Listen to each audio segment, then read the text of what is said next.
Hello, and welcome to another episode of the Dingle Podcast. I am Dingle, and it is episode 5 today. Número 5. Blimey, I'm running out of Spanish numbers. I'm going to have to start actually learning them sooner rather than later. And it's more old school WWF that we're reviewing today.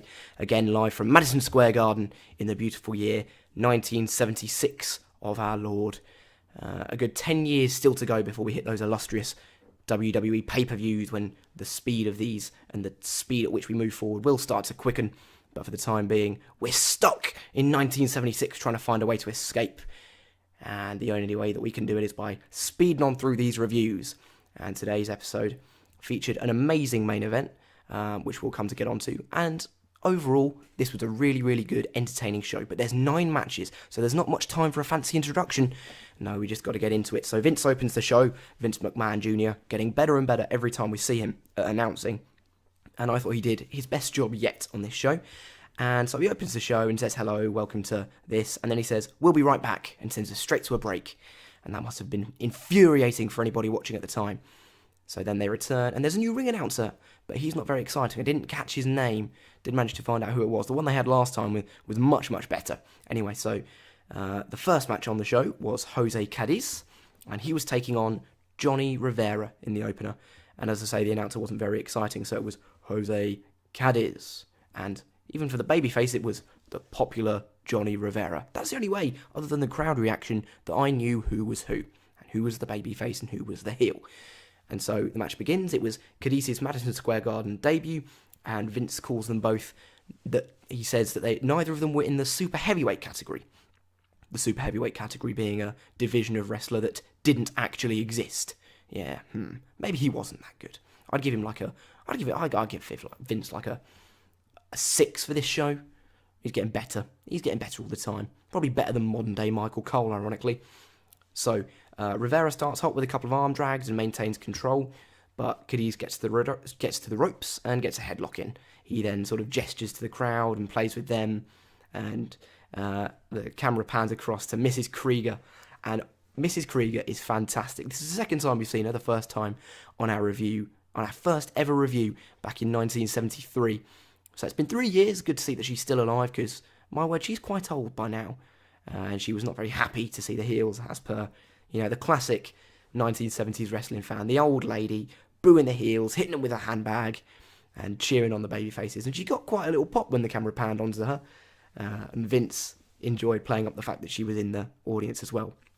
And then they pan to a new camera angle as well, which is coming down from the rafters. That's something that we haven't seen before. So this is one of the, again, I keep coming back to this point over and over in the reviews of, as the time's moving on, we're getting a better sense of the new technology and everything that's going on in the world and the culture.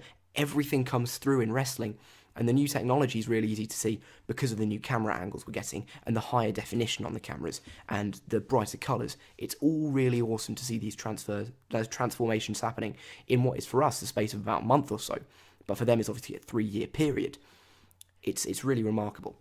So Rivera hits his comeback, Cadiz hits a couple of fireman's carry slams, and then a couple of bad leg drops. He'd hit a fireman's carry slam, then follow up with a shitty leg drop, and after he did it twice, he got a near fall. Rivera then rolled him up for a 2, and they both miss a couple of big moves before Cadiz gets the heat. Goddamn heels getting that heat. Got to get that heat. Rivera manages to escape and get a full Nelson on before Rivera does the most convoluted head scissors you've ever seen in your entire life. So what happens is, so Cadiz escapes this full Nelson, Cadiz being the heel, and Rivera is on his back, and he does like what babyfaces do nowadays. They do the backwards roll into a head scissors. Well, Rivera does the backwards roll and gets Cadiz's head in between his feet. And then he starts doing like a wheelbarrow crawl forward, like if he was doing a real wheelbarrow weight race, and Cadiz was his friend, right? And then he grabs on the turnbuckles and he moves up the turnbuckles, and he's at one point he's then got his hands on the turnbuckle on the top rope, and his feet on Cadiz's head, and then does a head scissors. Very, very convoluted, very silly. And people say that modern wrestling today is very silly. If I'm a heel, I'm just dropping his legs. I'm just letting him fall on his arse like a twat. And then I'm putting in a headlock, and then I'm punching him, and then I'm beating him. But no, Cadiz is a stupid geek heel. So Rivera hits this convoluted head scissors and gets a near fall before Cadiz did just about the worst Russian leg sweep I've ever seen in my life. And got another near fall out of that. It's weird the bad moves that got near falls in this match. But Rivera hit a Hurricane Rana, then misses a drop kick. Cadiz gets the heat. Rivera hits another comeback. Then Cadiz cheats before. Oh, and he does the stuck in the old rope spot when Rivera's arms get stuck in the ropes. And Cadiz uses that as a sort of a way to cheat and get the heat. And then Rivera comes back again. Very basic comeback, punches and kicks, the usual. Then goes up top and hits a flying crossbody, the first flying crossbody we've seen in these reviews for the win. Johnny Rivera picking up the win over Jose Cadiz. And I've given this match, I went half a star, because Johnny Rivera was really good at selling, and his actual moveset was quite fun, if sometimes convoluted. Cadiz was a mess though. Cadiz was really, really poor in this match, and it kind of, as far as openers go, it wasn't the sort of opener that kept the crowd engaged, shall we say, for long periods of time. So yes, as I say, this match, I gave it just a half a star. Couldn't really warrant giving it anything else. Which brings us on to match number 2, which was Johnny Rodz taking on Special Delivery SD Jones. This was a good fun match. I very much enjoyed it, if I'm being totally honest. So, it went a little bit less than, it went in terms of time a little bit less than Cadiz and Rivera. It only went 8 minutes and 12 seconds. That was one of the things on this show. There were 9 matches in 90 minutes. That's 10 minutes per match. And given how long some of these matches were, one in particular went a good 22 minutes, I think, in the end. Some of these matches were very quick, little squash matches. And this wasn't a squash match. It was a nice little competitive match between Rodz and SD Jones. And the first thing to note was the lockup was really, really good. There was a proper snap on it. Before we get a good grappling, sort of amateur-style grappling sequence, which wouldn't look completely out of home on the indies today. I recall seeing a PWG show, I think it was a couple of years ago, when it was Matt Riddle and Jeff Cobb doing a very similar sort of thing, and the crowd were going mental for it, and they were starting to really get the crowd behind them doing this. Either way, Rodz eventually gets the better of this little sequence and puts on an armbar for the heat.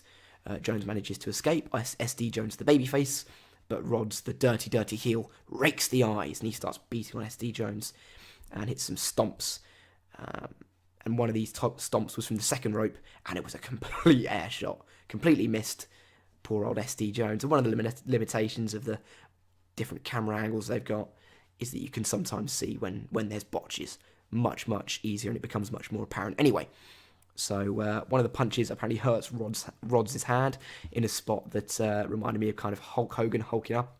But, SD Jones hits a comeback, some corner punches and some corner kicks. And Rodz kind of tries to cower to take advantage. They did that twice. And that was the theme throughout, was Rodz would play possum before gaining the advantage. And he did it once, played possum, punched SD Jones in the face midway through a comeback, and hit a big splash for a near fall. Rodz hits a German suplex, but it was a weird kind of German suplex. It was like he had SD Jones in the rear waistlock and was going for the German. SD Jones then took 2 steps up the turnbuckles, and then just fucking took a bump anyway. So whatever. Anyway, so Rodz hits this German, and, the old German with the bridge for a pin. Well, Rodz doesn't bridge, the silly twat. And so SD Jones lifts his right shoulder into the air right at the count of 3, and Johnny Rodz got beat because he had his shoulders on the mat, and so did SD Jones right up until the very, very last second. And the referee awards SD Jones the win. Johnny Rodz furious. Can't believe it. Can't believe his luck. Yes, stupid heel Johnny Rodz. I went 1 star for this match. It was a nice, fun match. It was innocent enough. It was fine. I enjoyed it. And SD Jones, of course, will stick around for a while. I believe he's on the first WrestleMania card. So that'll be something to see. Anyway, we move on to match number 3. And this was for the World Tag Team Championships. It was Dominic DeNucci and Jose Gonzalez against the Executioners, who would usually be accompanied by Captain Lou Albano, but not on this occasion. And the Executioners were a pretty poor attempt to conceal Killer Kowalski and Big John Studd, as executioners. For the sake of this match, I'm going to call Killer Kowalski executioner number 1 and Big John Studd number 2. And this was Gonzalez. This was the first time I've seen Jose Gonzalez and Big John Studd, actually, albeit under a mask. So Gonzalez and Studd, they're the two that start. Studd gets in a headlock and tags in Kowalski, who is always the star of any match he's in, as far as I'm concerned. He was great in here again. He hits a couple of arm drags and arm bars, but DiNucci tags in almost immediately for a hot tag. We start getting hot tags right off the bat. He hits hip toss on Kowalski for a near fall. The executioners, though, the theme throughout was that they would double team to get the heat back. In comes Big John Studd. He gets heat, then tags back into Kowalski. A lot of frequent tags from the heels, being dirty, dastardly heels. Eventually, Gonzalez gets the hot tag. We get a bit of a four-way going on as the heels try to cuff the babyfaces. But the babyfaces run wild, and the fans went really, really nuts for that. They really enjoyed the team of Gonzalez and DiNucci. Gonzalez hits a sunset flip on Kowalski for a near fall, and he tags in Dominic DiNucci, who's beating on Killer Kowalski all the time. We then we get a tease. No, we don't get a tease. What am I saying?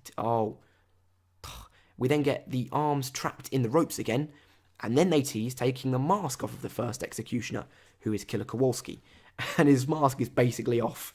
It doesn't look very good in terms of trying to conceal his identity. DiNucci then hits a slingshot on Kowalski into the turnbuckle. Kowalski tags in Big John Studd. DiNucci hits a scoop slam on him for an ear fall. But the heels then double team to get the heat back, and then hit a double backbreaker, and Kowalski pins Dominic DiNucci, the first fall, in 10 minutes and 11 seconds. So then there's a couple of minutes break, and then fall 2. DiNucci's doing a lot of selling at the start of this, and Big John Studd gets the heat on him, tags in DiNucci, and we get more double team moves. Again, as I say, that was the theme throughout. They do double team stomps, the usual dastardly heel tag team shenanigans. Every time Gonzalez would run in to try to stop this two-man interference, the referee would send him back into the corner, and then the heels would capitalise with more dastardly, brutal choking and double team moves. It was very, very good. Very good storytelling. Anyway, DiNucci fires up. Jose gets the hot tag, and then he goes 50-50 with Kowalski. He tags in Dominic DiNucci, who has completely stopped selling now, and hits an airplane spin on Kowalski and gets the pin. That was only 7.5 minutes, that second fall, before the final third fall begun, and it was... Yes, DiNucci started it off really hot by running wild on Kowalski, and he hits a backdrop, and he nigh on drops Kowalski right on his head. Kowalski tags in Big John Studd, and we get another four-way, and the executioners get the better of it this time. Studd beats on Jose Gonzalez outside the ring. He tags in Kowalski. He can't quite get to the top rope as much as he's trying. He tags out, just tags out. DiNucci gets the hot tag. He gets cut off by Kowalski. Big John Studd gets the heat. Gonzalez tags in, tries to lift Big John Studd, but as he does so, Kowalski just kicks him in the midriff. He's got Big John Studd on his shoulders in a fireman's carry. Gonzalez has got Studd on his shoulders in a fireman's carry. Kowalski hits the ring, kick in the midsection. Studd falls on top of Gonzalez and pins him. So yeah, this match in all went a good 23 minutes. I've done my best to try and describe it as quickly as I can. In terms of star rating for this match, it was tricky because there was so much going on all the time. But looking back on it, I'm going to give it 2.5 stars. It was good fun. It was one of those matches that stuck with me. It's the first time I've seen the tag team titles on the line as well. And I'm a big fan of Killer Kowalski, who we first saw in just the second show in 1975. Haven't seen him since then. But he looked really impressive on here. And it was good to see Big John Studd as well, the first time that we see him. And he's another that will stick around for a while. Of course, the man that won the second ever Royal Rumble. So, this brings us on to the fourth match of the night. Fourth match. Third match. Fourth match. I'm in a world of my own today, apologies. And it's the debut of one of the most legendary wrestlers of all time. And it didn't half seem really boring. It was Bruiser Brody, accompanied by the Grand Wizard, against Kevin Sullivan. Little young Kevin Sullivan, now with slick back hair as opposed to the big long fringe. and Bruiser Brody just beats and beats and beats on Sullivan. This was a squash match. It went 2.5 minutes, and Brody got the win with a torture rack. Bruiser Brody, I have to say, I was impressed with his, brawling. But in all, it was what it was. Bruiser Brody kind of impressed me, but I'm really just looking forward to seeing more of him. And it's my understanding that on the next show after this, not that we get to review it, damn it, because it's not on the network, but Bruno Sammartino defended the WWF title against Bruiser Brody. Sorry, spoilers for the main event. And, but, you can't have a go at me for spoiling the main event, It was 42 years ago. I think you should have watched it by now. And, yeah, I'm excited to see more of Bruiser Brody and see him in a bit more of a competitive environment and see him actually sell. Anyway, I gave this match a star because, it's always cool to see a really, really big star debut. And, of course, Bruiser Brody, one of the most legendary brawlers of all time. So it's always funky. And I do enjoy seeing Kevin Sullivan so young. It just doesn't seem right, does it? Anyway, the fifth match of the evening was a tag team match. The second tag team match we've seen on the show. Not as good as the first one, I have to say. The first tag team match for the titles, probably the best tag team match I've seen. This was... it was alright. I didn't get a time for this match. And in terms of star rating, it was, we'll come to that. It was Baron Mikhail Cicluna and Rocky Tamayo against Billy White Wolf and Chief J Strongbow, the Indians, the Indian Chiefs. So the first thing to note is that Tamayo had a really cool afro, very, very cool hair. And in the introductions, Chief J Strongbow is announced as a man that needs no introduction and then gets an introduction anyway, because why the hell not? So the match doesn't start for a couple of minutes because they can't get the microphone to raise up above the ring, which was very, very silly. One of the old problems that they used to have. I don't know why they didn't just have the handheld microphone that they had a couple of shows ago. That seemed to work far better. You wouldn't have had Ivan Putski running wild with it in the main event, just going rogue. But again, we'll get to that. So the match begins, and we get the rope running spot. It was Strongbow, it was Strongbow starting with Tamayo. Yep, we get that rope run spot where they're both, running up and down the ropes. Where they'll stop, nobody knows. Strongbow does well, forces Tamayo into running over to his corner. He tags in Cicluna, and then a really weak collar and elbow, and choke eventually Cicluna's. Cicluna eventually chokes Strongbow for the heat. White Wolf comes in. His comeback gets cut off by Cicluna after he uses a foreign object. We then get more heat, but then, just more boring old tags from the heels. Strongbow eventually gets the hot tag. We get a four-way. The Indians run wild, and then Tamayo gets sent into the ropes. Both the Indians are in the ring. Chief J Strongbow goes down. Tamayo goes over him and runs right into Billy White Wolf with a tomahawk chop. I wanted to scream that really loudly, but it's late at night here. I can't do that. I'll wake up my housemates. They're probably angry that I'm recording it this late anyway. Ah, well. Live and let live, that's what I say. So yes, the Indians win, and I believe they go on to challenge the Executioners at some point down the line for the Tag Team Championships. So it was a fun match, and I'm going 1 star. Consistent, 1 star. Nothing wrong with it, but I don't like Mikhail Cicluna. He's really not very good in a multitude of different ways. He looks clunky, he moves clunkily. None of his moves look like they've got any real bite on them. And yeah, just generally not fantastic. But it calmed the crowd down. And that was necessary, folks, because the next match was the main event of the evening. As we've established, of course, the main event goes on 2 matches from the actual last match because of the problems with curfew and such. And this match was a steel cage match. The first steel cage match of these reviews. Bruno Sammartino defending the championship against Stan Hansen. This is the first time I've ever seen a Stan Hansen match. And it was so good. It was so good. So both men come down to the ring and the rules are explained. You can't win by pinfall, which of course is different from modern steel cage matches. You can only win by escaping the cage, which made me think, well, why aren't these guys just running towards the edge of the cage from the start? But no, they've brought the cage in because Bruno is desperate to get his hands on Stan Hansen. Because the story of this match is that Bruno had his neck broken by Stan Hansen's lariat. And Bruno's coming back for revenge on Stan now. In actuality, Bruno Sammartino did get his neck broken by Stan Hansen, but it was actually a botched power slam.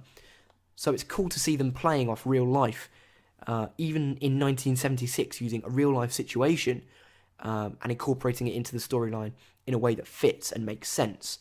And they were able to build up Stan Hansen as having a deadly lariat this way. And of course, if anyone knows, Stan Hansen went on to work in Japan and he was billed as being Stan the Lariat Hansen. So this is something that stuck.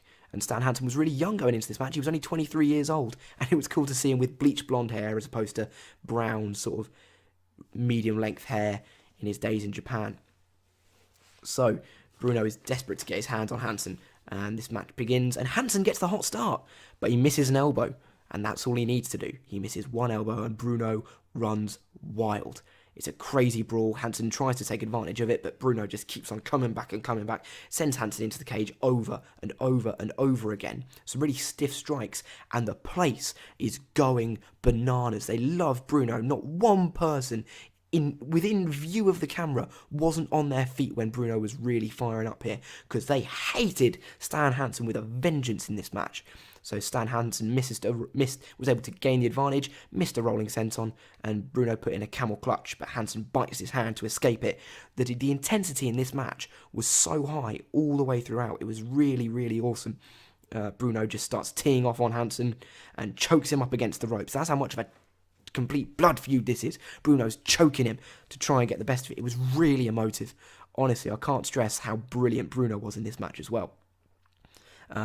Hansen tries escaping over the top, but Bruno pulls him down, throws him into the ring post, throws him into the steel cage. He tries to escape through the door, does poor old Stan Hansen. He's not getting anywhere near it. Bruno stops him, and Stan Hansen blades, and he blades deep.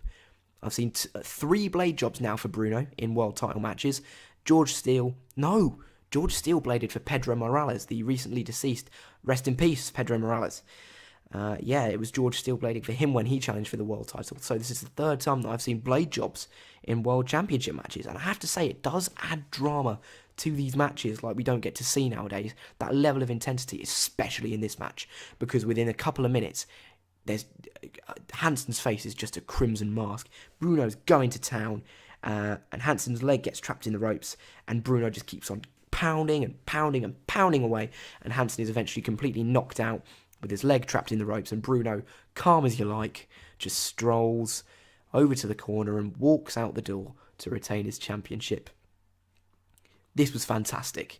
This was the babyface getting revenge on the heel getting his comeuppance for being such a bastard and injuring the babyface. And I absolutely, really, genuinely loved this match to pieces. So I've given it 3.5 stars. For me, the best match we've reviewed so far.